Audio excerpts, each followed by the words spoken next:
Hello and welcome back. Today we are discussing section 2.3, product and quotient rules, along with higher order derivatives. This first video we're going to tackle just the product rule piece. So just something to get us kind of thinking about the issue.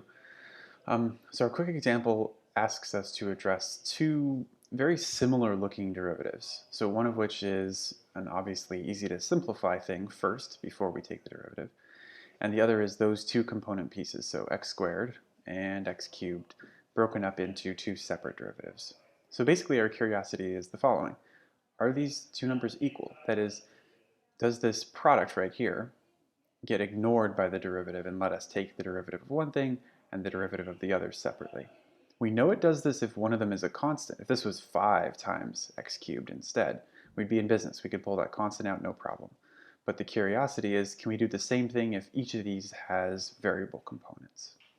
Okay, so first computation, we do the simplification first. So we're not going to mess around with trying to do these pieces separately. We'll just rewrite x squared times x cubed as x to the fifth. That's just using our power rule. Or rather, rule for exponents. And now our actual power rule for derivatives, bring the exponent down to get 5 times x to the fourth. Second computation, so this is two separate small derivatives. So the derivative of just x squared by itself, using power rule, gives us 2x. And then if we do the same thing for x cubed, here's our second derivative, still power rule, we get 3x squared. And then with the last little bit of simplification, we can turn that into 6 times and then x to the third power. So this is kind of bad news. We did not get the same answer in either case. So because these two expressions are not equal to one another, the basic conclusion is I cannot break derivatives up over multiplication if there are x's in each of those pieces. The only time we can sort of pull one of the pieces out is if there's a constant. So all is not lost, however, if we've got two functions and each of them have derivatives that exist, then we have a rule. So product rule, remember the word product just means multiply things together. So this is a rule for when we've got two things having variables in them multiplied together. So basically what it says is that we need to let each function vary. So f prime is the rate of change in f, g prime is the rate of change in g. So we still have to use those derivatives, the f prime and g prime, but we use them and multiply by the other function, the other piece that's fixed. So f prime gets multiplied to g, and then we add to that the other combination. So imagine sort of moving the prime from one function to the other. Now we leave f alone and take the derivative of g. So the sum of those two component pieces gives us the derivative of this product. But the main thing to avoid is not to just multiply f prime and g prime together. That's not the rate of change in this product, unfortunately. Okay, so let's put this into practice with our initial example, and we'll try that x squared times x cubed thing, but with the product rule. We don't have to define things this way, but we can use the actual definition of the product rule and identify which of these pieces we're going to work with. So let's just call f of x stuff red and g of x stuff. F of x stuff is going to be cyan, the x squared things, and then the g of x stuff will be red. So our product, x squared and x cubed. Again, I'm not claiming that this is a smarter idea. Doing all this is smarter than combining x squared and x cubed. All I'm trying to do at this point is identify that this product rule does let us correctly compute stuff. And since we already have an answer for this derivative, we can compare this new thing with our old process. Okay, so f prime, here we go. We've got anything in cyan, it has to do with f's. So here's f prime piece. And there's f just left alone, no derivative stuff tacked onto it. And then similarly for our g of x stuff, x cubed is our g of x. And then g prime over here, we're asking for the derivative of g.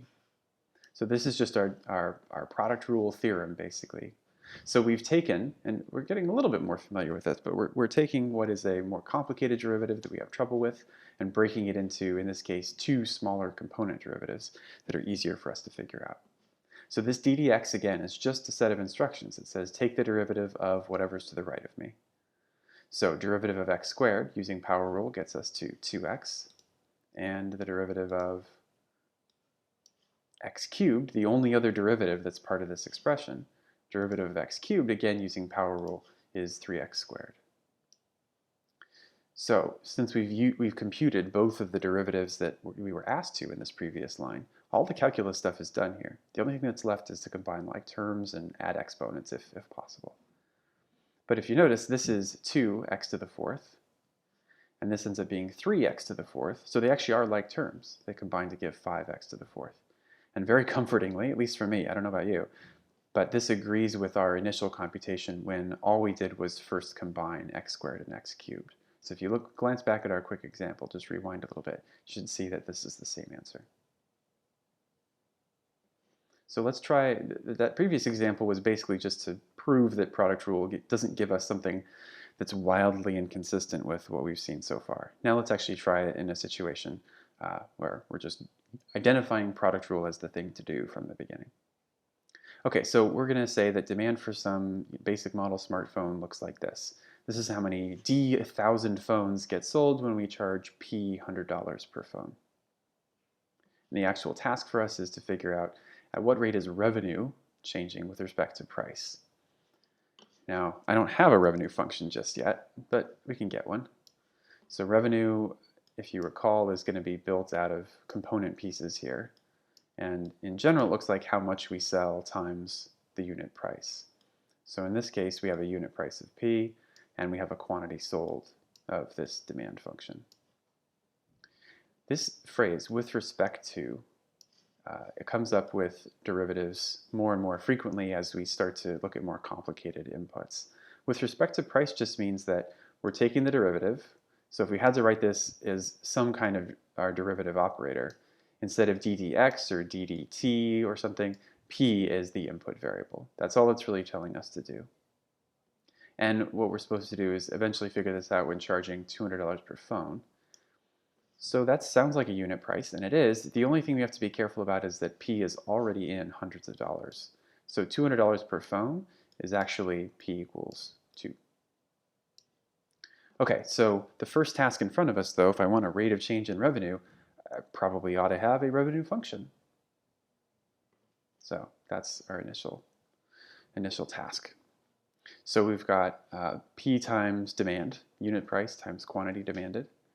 And then we replace our demand function with, our demand expression with the actual formula for it, 12 minus P squared. And this is a reality check moment. I'm perfectly cognizant of the fact that we could take P and multiply this through, and then we'd have a nice polynomial. We wouldn't need to use power rule, or product rule. We could just use power rule. But for the sake of using this and getting familiar with it, because there are instances in which it is mandatory to use product rule, let's just apply it in this case, and then note that for this particular example, moving forward, we could have just used a simpler strategy. So the thing we're supposed to pay attention to is that we have two distinct pieces here, things with variables in them getting multiplied together. We have P, and we have 12 minus P squared. So the product rule, unless we expanded, and again, I'm not claiming that's off the table, just we're not doing it here so we can explore product rule. That means we've got two things with variables getting multiplied together, and we want its derivative, thus product rule is on the table. So we follow through with this definition again. We've got all the stuff to do with our first function, and we can continue to refer to that as f if you'd like. So the f function is just p in this case.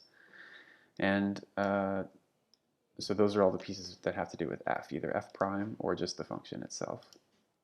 And then we've got our other pieces. So this is our g of x back again, if you will. And then g prime is this derivative we have yet to compute over here. Okay, so we've at least set up what product rule is supposed to look like. Now we take the derivative of those pieces, the derivative of p with respect to p. This is like the derivative of x. Maybe that's the best way to think about this moving forward. Derivative of x is just 1. Derivative of p, where p is the input variable, is just 1. And then the derivative of 12 minus p squared is power rule in each of those pieces. The derivative of 12 is 0, so that's out of there. Derivative of negative p is right here, negative 1. And the derivative of negative p squared by power rule is this chunk, negative 2p. So there's no more DDP instructions here because we took all the derivatives we were supposed to. Now all that's left is some algebra. So 1 times this doesn't get any better. P times negative 1 is negative p. P times negative 2 is negative 2p squared. And finally we get this quadratic for our final rate of change function.